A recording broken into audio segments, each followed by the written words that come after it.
Hello everyone, welcome to one more video from Nilanjana's exclusive English lessons. I'm back again with another MCQ from Tempest, and this time it is Act 2. In this video, you will come to know how to get absolutely free marks in the MCQ section. Free marks, I mean, you must be wondering, right? Like how to get free marks. Ma'am must have really gone nuts. Well, I'm not talking about free marks where you don't do anything and get the marks for free. But what I'm trying to say is, if you know these MCQs, it will be absolutely easy for you to get those marks, and it would be as good as getting free marks. Okay, so without wasting much time, let me dive in and help you with the MCQ. And this time, as I said, it is from Act 2. Okay, first one. What is Caliban doing when Trinculo comes in? What is Caliban doing when Trinculo comes in? The options are hiding under his gabardine, he was cursing Prospero, or was he drinking wine? Okay, so those of you have read, we know that we are talking about Act 2, Scene 2 over here. Now the questions are all jumbled up. Okay, so here in this question, the answer is he was cursing Prospero. Why was he cursing Prospero? You must be knowing, right? Like he was literally very frustrated because Prospero was continuously torturing him. He has been enslaved by Prospero, and therefore he was cursing Prospero because at that point of time he was fetching wood. Why is Alonso in grief? For this question, the options are because of the shipwrecked mariners. No, of course not. Is he sad because his daughter is away? Yes, he is aware that his daughter is married to a very distant country. And the third one is whether his son Ferdinand is dead. In this scene, we find he's really grief-stricken because his son Ferdinand is dead, and that's the reason he doesn't even want to talk to anyone. So we will go with the third option. The next question is, what is miraculous about the island according to Gonzalo? The island is very beautiful. Their clothes retain their brightness even after they have swum ashore, and the fact that they are all alive. Now, Gonzalo finds that it is very miraculous that even after being alive, and even the fact that they have swum ashore, they had to save their lives and they have escaped from that violent tempest, their clothes are still looking very bright and fresh. And it is more like, from the time that they have worn it, the clothes retain their brightness. So this is the fact that is very miraculous about the island according to Gonzalo. Now, those who are coming to my channel for the first time, this is Nilanjana Sarkar, your English language teacher. And I do create content for English literature and language, more than 15 years of teaching experience.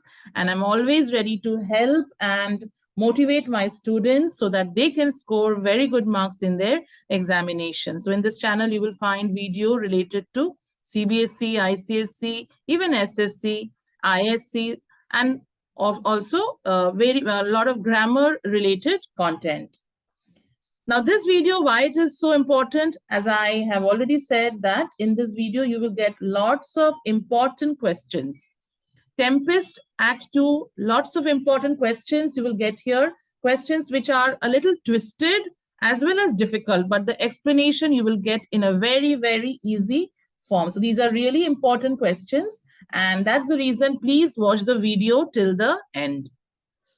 Okay, let's move on to the fourth one. Who is mocking at Gonzalo? Who is mocking at Gonzalo? Of course, is it Antonio? Is it Alonso, or is it Adrian? Now, those who have read the play thoroughly, we know that Antonio was continuously mocking at Gonzalo because he was just trying to put him down. Whatever good words Gonzalo was telling, Antonio was replying in a very sarcastic manner. So therefore, the answer is 4th A, Antonio.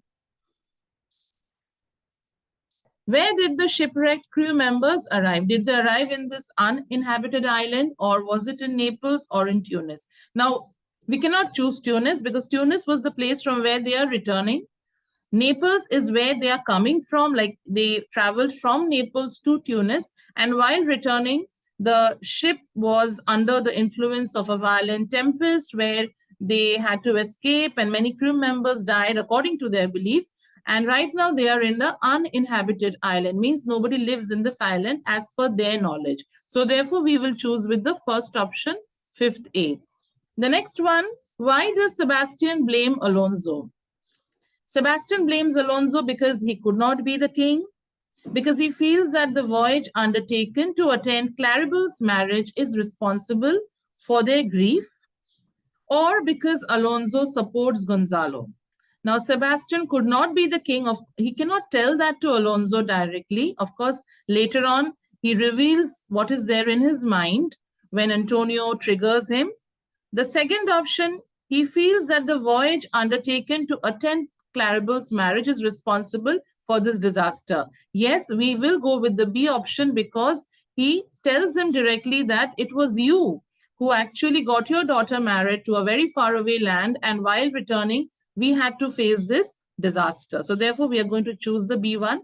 The last one is absolutely not correct because there is nothing which states that Alonso supports Gonzalo.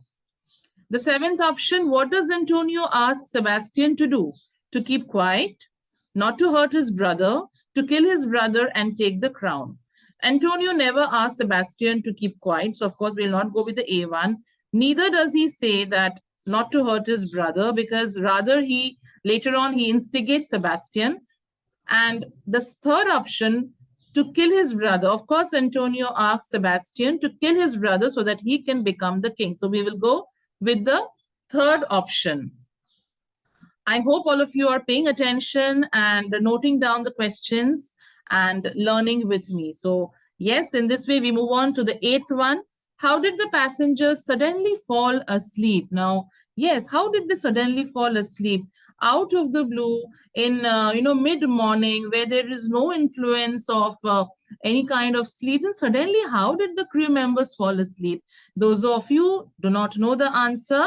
Yes, it was responsible. Who was responsible? Ariel was responsible because they were lulled by Ariel's sweet music. And why Ariel was doing this? Because Prospero has been asking Ariel to do all these activities because there is a motive behind it. So this motive and all we will come to know as we proceed in the play. And therefore the answer is the A1. They were weary. Yes, of course they were tired, but then that is not the reason to fall asleep. Because if you see, out of those members, those who are present in this scene, I'm talking about Act 2, Scene 1, where we have Alonso, Sebastian, and we also have Adrian, and we have Francisco. So out of all these people, everybody did not fall asleep. It's only a few members, those who had fallen asleep. The last one, Prospero cast a magic spell. Yes, Prospero did cast, but he is not there directly in the scene. In the scene, we have Ariel entering and putting them to sleep with his sweet music. So therefore, we will choose the A option. Okay, so yes, we move on to the 9th question. Yeah, and before that, yes, my dear students, those who have not subscribed to this channel, please do subscribe and help me reach out to more students. And sometimes, I really get bewildered thinking that even after doing so much hard work, you all watch the video, but you all don't subscribe. I know that, maybe sometimes you may forget or it doesn't matter to you, but it really matters to me because it gives me the boost. This is the only reward that I get. So I would request all of you, if you think that the video is helping you to score good marks and to help you in clearing the concepts, please do subscribe to the channel and share this video with your loved ones. Okay, so we move on to, let's move on to the 9th question now. The 9th question, what does Francisco tell about Ferdinand? First one, he is not aware about his presence and he does not know about Ferdinand. He saw him getting attacked by a whale. He saw him swim across the shore. Now, there is nothing that is mentioned where he saw him getting attacked by a whale. And rather, he in fact tells that he had seen him swimming across the shore with his lusty sinews. The muscles were literally shining and he was drifting on the waves. So this is the answer, 9C. The first two are not at all correct. The 10th one, what does Alonso decide to do at the end of scene 1? Does he decide to leave the island? No. Does he decide to kill the ferocious animals that threaten their lives? No. Rather, he tells that, let us go and search for Ferdinand, his son. Who is Trinculo? Is he a professional jester? Is he a king's butler? Or is he a crew member? We will go with the most appropriate one. He is the professional jester. Jester is a clown who entertains the audience, and during the Shakespearean time, in most of his dramas, you will see a jester who entertains and amuses the audience, but at the same time, he also makes a lot of witty remark.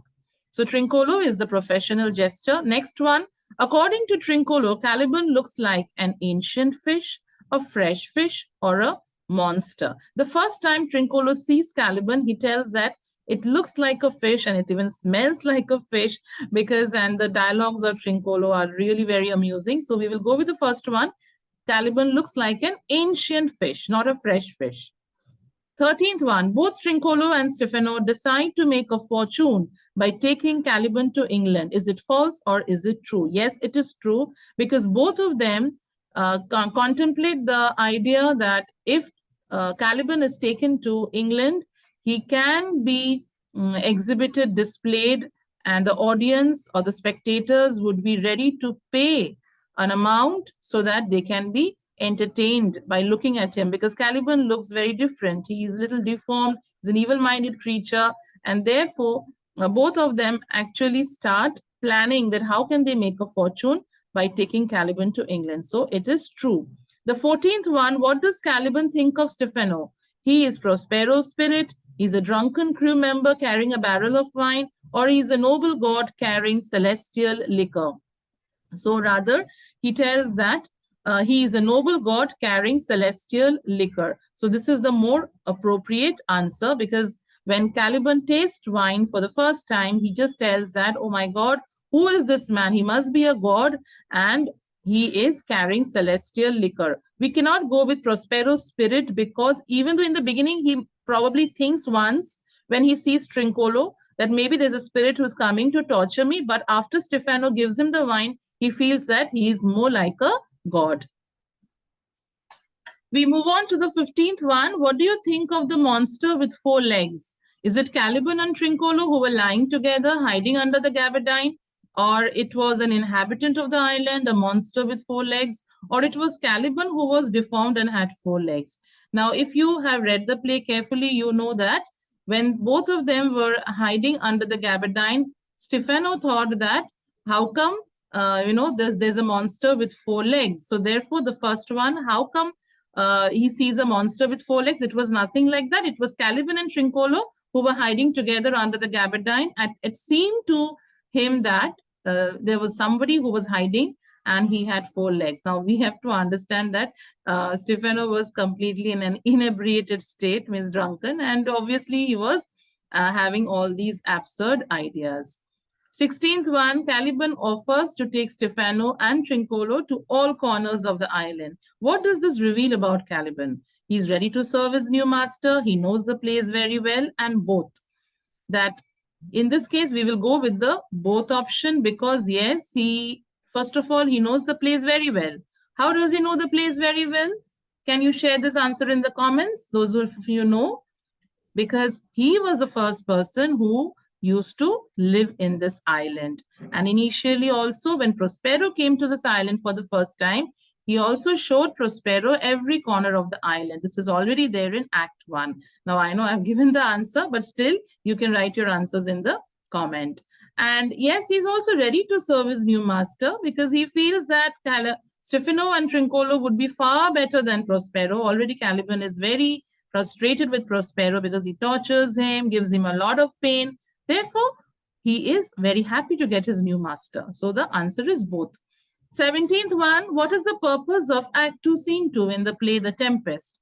Now, what is the purpose? Why do these two people continuously talk absurd things, ridiculous comments, and, which just makes us laugh? Yes, you got it correct.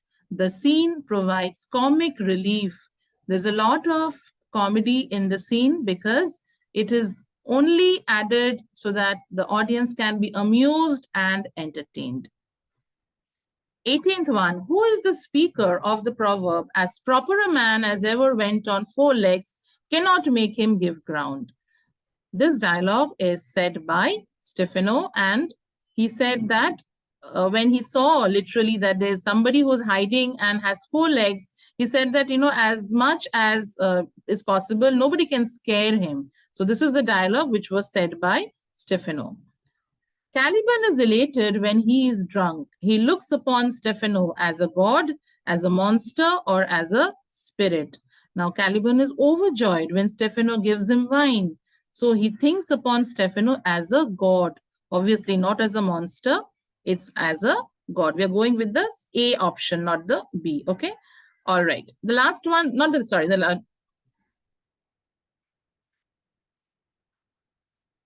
Caliban is elated when he is drunk. He looks upon Stefano as a god, monster, or the spirit. So the answer is God, because he is very happy to enjoy the wine.